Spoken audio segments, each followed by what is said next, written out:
Magandang araw sa ating lahat mga boxing fans sa mga panig ng mundo. Ang bakbakan o labanan na ating tatalakayin ngayon, ito po sa pagitan ni Jai Opetaia at David Nica. Didipinsan po ni Jai Opetaia ang kanyang IBF World Cruiserweight title kontra sa rank 10 ng IBF na si David Nica. Fight schedule January 8, 2025, nagaganapin sa Gold Coast Convention Center. Kung di ako nagkamali, Australia po yan. So sa baluarte ni Jai Opetaia mga lods. Kasi itong si David Nica, taga New Zealand. So sa bakbakan na ito, tayo po'y maghahayag ng sarili nating fight prediction, comparison at analysis na kung saan pa po lamang sa ating gagawing comparison. Detalyado po na inyong malalaman kung saan niya ba naging Yamado, saan naging hiyado itong magkabilang panig. Inanyahin ko rin po kayo na panoorin ang kabuhang video at nang sa ganun makakuha kayo ng idea at higit sa lahat makapag-decision po kasi inyong pipiliin na sa tingin po ninyo ay may malaking chance sa pagkapanalo dito po sa naturang bakbakan. Maring yung desisyon ay papabor o tataliwas naman ito sa aking prediction o pananaw sa laban. Ngunit ang mahalaga kayo dahil nasa inyo ang huling desisyon. Bago naman natin ito simulan, mga idol, para po sa mga boxing fans na bago po lamang napadpad dito sa ating munting channel, inanyahan ko po kayo na sana supportan po niyo sa pamamagitan po ng pag-subscribe, like, and share. At para po sa mga boxing fans na walang sawa na sumuporta at sumubaybay dito sa ating munting channel, tapos puso po akong nagpapasalamat sa inyong lahat. Wala po nung sports PH kung wala rin po kayo mga idol. Kaya naman, shout out po sa nag-request na gawa natin ang video, ang bakbakan na ito. Oo. Shout out kay Glenn Rosas. Shout out kay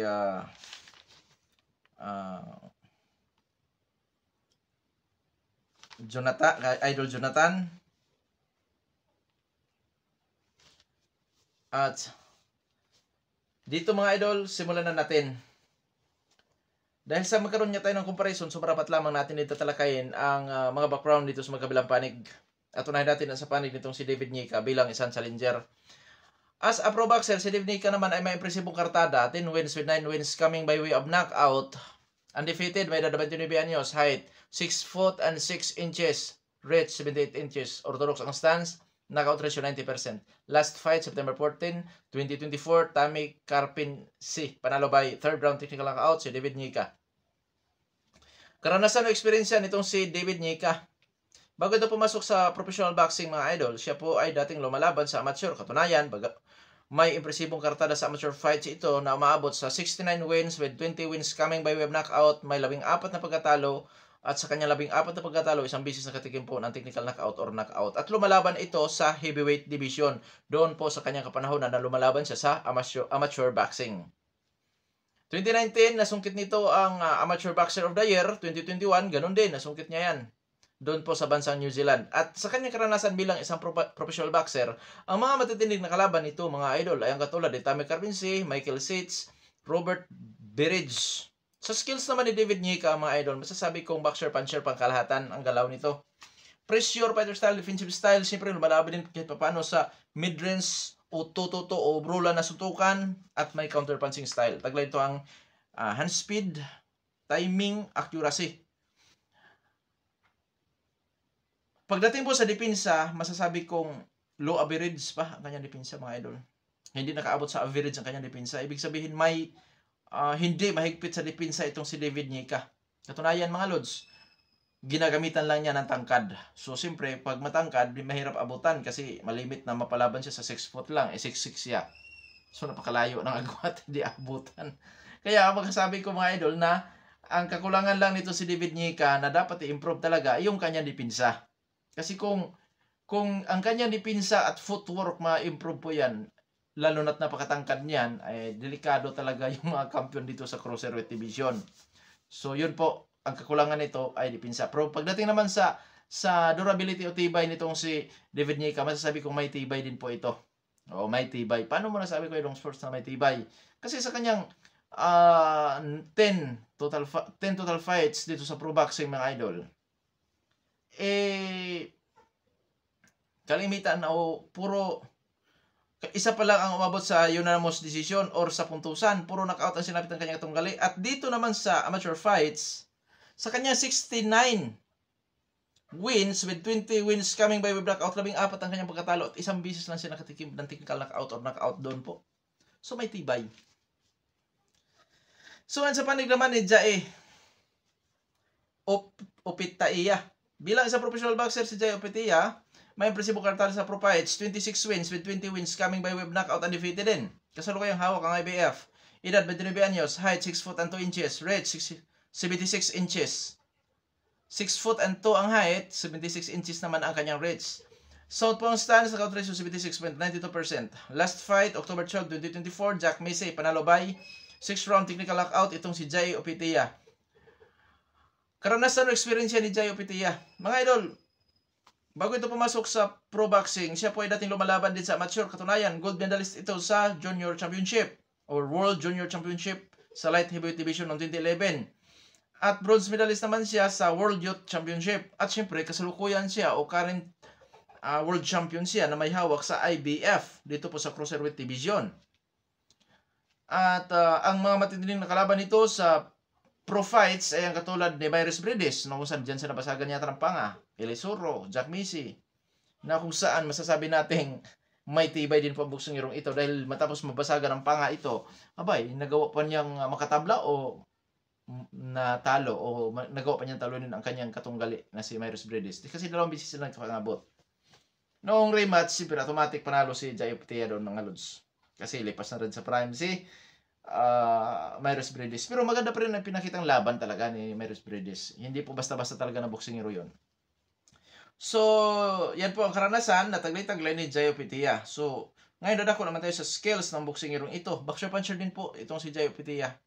Pressure fighter style which is malimit natin nakikita sa kanya dahil aakma po yan sa kanyang pagiging agresibo o aggressor sa laban. Defensive style, back pedal, moving around sa kanyang katunggali. Counter punching style, lumalaban din or sa brulan or brawler style. Lumalaban sa inside fighting, lumalaban ito sa mid-range fighting.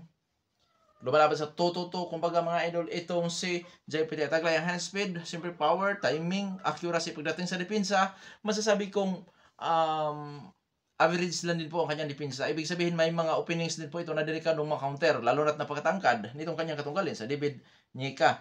At syempre, masasabi kong may tibay din po itong si Jai Opetaia. Kasi nga, sabi ko nga kanina pa na siya po ay nabasagan ng panga sa laban kay Brides, pero nagawa pa niya makalamang at siyempre tinalo pa nga niya si Mairis Brides kanilang bakbakan mga idol. So ngayon dadako naman tayo sa ating comparison. Sa dako na pagdadausan sa bakbakan, which is kung di ako nagkakamali, bansang Australia po yan. So kalamangan ni Jai Opetaia, advantage kay Jai Opetaia na kung saan doon sa mismong kanya maluwarte gaganapin ang bakbakan.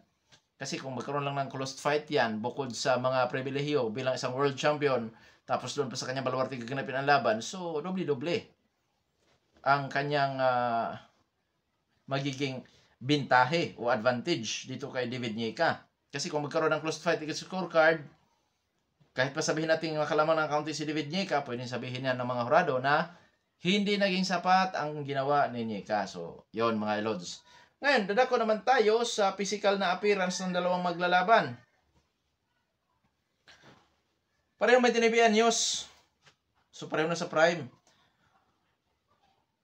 Sa height, mas matangkad po ng 4 inches itong si Nyika. So, malaking bagay po yan. Lalo na po kung matutunan, gamitin ni Nyika ang kanyang height and disadvantage, which is, ang gagawin nito ay sungkit-sungkit lang.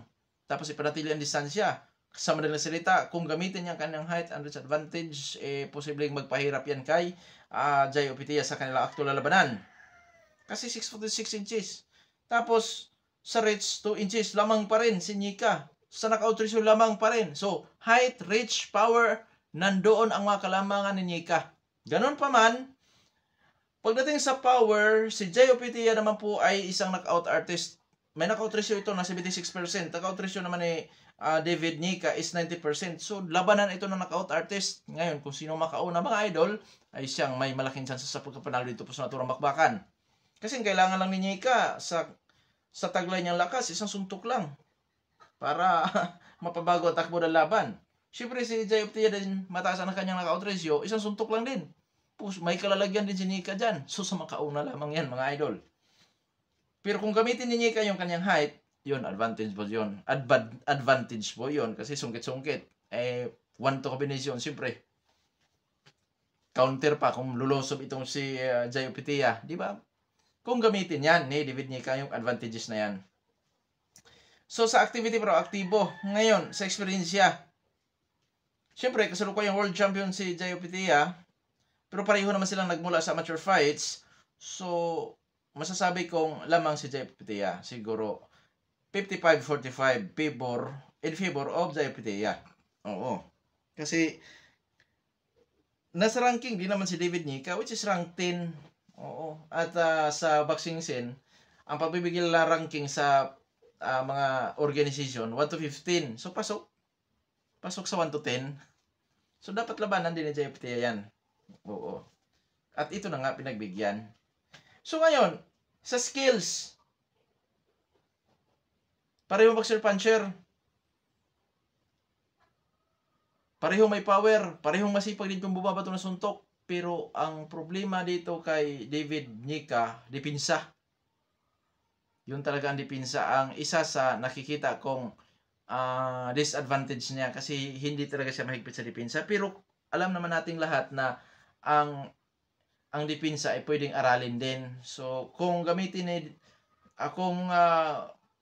nga lang nitong si David Nica ang kanyang height and disadvantage, yun ang kanyang tsansa na maiwasan ang mga pamatay na suntok ni Jai Opiteia. Sa anong paraan, huwag niya sabayan itong si Jai Opiteia. Bagkus ipanatili dapat nitong si David Nica ang distansya dahil hirap siya sa close range.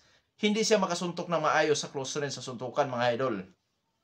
Samantala itong si Jai Opiteia, pabor sa kanya ang close range dahil mas maiksi siya, mas pandak siya doon kay David Nica. Sa madaling salita, mga idol, matinding bakbakan, magandang labanan ito. Kuya Dong Sports, sino lamado? Siyempre lamado nga si Jai Opiteia. 55-45. Bakit napaka-close naman? 55-45 lang dahil po sa opsyon na mayroon si David Nica. Kung gagamitin niya ang kanyang height and reach advantage, lalo na't lamang siya sa power, delikadong hindi makapurma si Jai Opiteia. Kasi kung gamitin niya ang height and reach advantage, hindi yan mahirapan po makapasok si Jai Opiteia dyan. Jab-jab, one to combination atras, jab-jab, one to combination atras. Tapos ang gagawin ni Jai Opiteia, hahabulin niyan, didikitan, salubong siya sa counter nitong si David Nica. Pero optional po yan kasi hindi naman marunong masyadong gumamit si David Nica sa kanyang height and reach advantage. Hindi niya malimit ginagamit po yan. Oo, hindi niya gaano ginagamit. So, dito sana, napag-aralan ng kanyang team kung paano gamitin yung advantages na yan. Kasi malaking tulong sana yan, yung height and disadvantage. Kaya nga, ibinigay ko lang sa 55-45, hindi 60-40. Kasi nga, yung physical na appearance, advantages nitong si David Nica, posibleng magpabago yan sa takbo ng laban. Sa isang suntok lang. Kaya napakagandang laban ito. So ngayon, dadako na tayo sa ating prediction. Prediction ko po dyan, mga idol, Jai Opiteia by technical knockout, anong round? 1 to 9. Posible niya magawang may knockout yan. Si David Nica. 1 to 9. Kung sakaling di naman magawa ni Jai Opiteia na may knockout itong si David Nica dahil napakatangkad nito, posibleng di abutan ang pagmumukha o sa kahinaan itong si David Nica dahil matangkad nga, pwedeng ipanatili ang distansya. Sa tingin ko panalo pa rin itong si Jai Opiteia. Gamit ang kanya pag-agresibo, power, posible niyang may domina ang buong laban. At syempre, marami siyang pribilehiyo dito ngayon sa laban na ito sapagkat siya po ang world champion. At syempre, doon pagaganapin ang bakbakan sa kanyang baluarte. Kaya dito, mga idol, pabor ako kay Jai Opiteia na manalo by knockout at kahit sa puntusan, pabor pa rin ako na siya po ang magtatagumpay dyan. So ngayon, wala na ba dyan si David Nica na manalo sa bakbakan na ito? Syempre, mayroon po. Kaya nga 55-45 lang ang ating comparison eh. Sa anong pagkaparaan, manalo si David Nica? Aba, knockout din po dahil mataas ang kanyang knockout ratio. Baka mapuruhan niya si Jai Opiteia sa early rounds. Delikado si din diyan, si Jai Opiteia. Baka kahit anong rounds, pwedeng may kalalagyan si Jai Opiteia din diyan. Kung masalubong ni Jai Opiteia ang counter ni David Nica, may kalalagyan si Jai Opiteia diyan, mga idol. Tandaan natin, 90% ang knockout ratio nito. Na kung saan, delikado din. Napakataas na knockout ratio na yan. Matangkad pa. Haba pa ng mga galamay o reach nito. So, yun nga, delikado din si Jay Optia. Iba yung pag-iingat para kay Jay Optia dito. Kasi pagka na-counter siya dyan, may kalalagyan siya, mapamukha o makpakatawan. May kalalagyan siya dito. Kaya, dito mga Lods, sa panig ni David Nyika, posible niyang magawa may knockout itong si Jay Optia din. Mga early rounds, posible na. Early second half, hanggang 12 rounds, posible niya magawa yan. Ibig sabihin, round 7 to round 12. Dahil posible nang magkaroon ng ng adjustment ang magkabilang panig sa early second half. At dyan po mangyayari na isa sa kanila ang mapapagod o may iindahin na mga patama. At yun na nga. So, at saka kailangan din ni David Nyika na in-knock-out si Jay Optia. Bakit? Challenger siya.